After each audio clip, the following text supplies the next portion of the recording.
fell in love with hip-hop music early on, and I started to enjoy writing words and telling a story. My brother was a DJ. It's nice to sit there and watch the labels go around and around. Growing up, I was really involved in graffiti art. I wound up doing the logo for Rap City.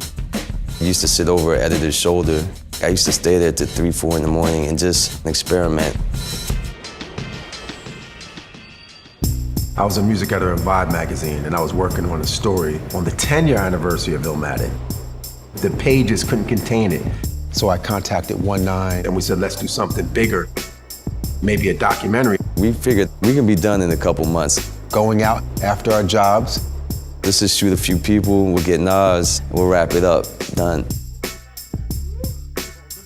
Originally, it was just about the making of Illmatic. When we interviewed Nas's father, Oludara, we recognized that the story was bigger than Nas in the studio. It was more about the culture around him, the people who's missing, dead, locked up, crack era in full swing. You felt the streets in that album. Set in Queensbridge and relatable to every hood. That's why it stands the test to this day. We missed the 10-year anniversary window, so we just kept shooting. We had full-time jobs. We did it when we could, with whatever money we could muster up. This doesn't really pay the bills. It was more about how do we make enough just so we can survive, creating a work of art that reflected a period that inspired us.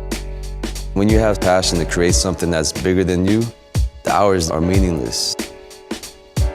Early on, we put together a trailer. We sent it to his manager.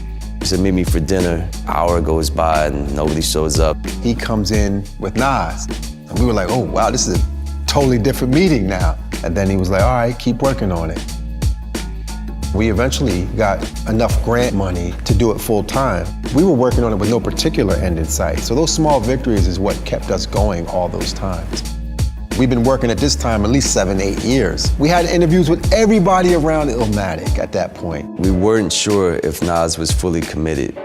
If he doesn't want to do it, this is pretty much it. And we just rolled the dice. He came through the studio. We showed him some stuff that he's never seen before. You could see him getting visibly excited. That 30 minutes led to 4 hours. And he said, whatever you need from me, let me know. I feel like you guys are making art. That changed everything. There was pressure to tell the story of Illmatic, the highest order of classic, the perfect album. Without a doubt, we had to finish. We put in day and night hours on it, nonstop. We literally slept in the studio editing. We were just two guys who had this vision to tell a story about Illmatic that was deeper than anything that we've seen. The entire journey took us 10 years to get there. But to open up the Tribeca Film Festival during the 20-year anniversary of Illmatic, that meant everything to us. The journey, it's never fully completed. It's always in the back of your mind that you can do it again. It's a passion that moves through you that you can't stop.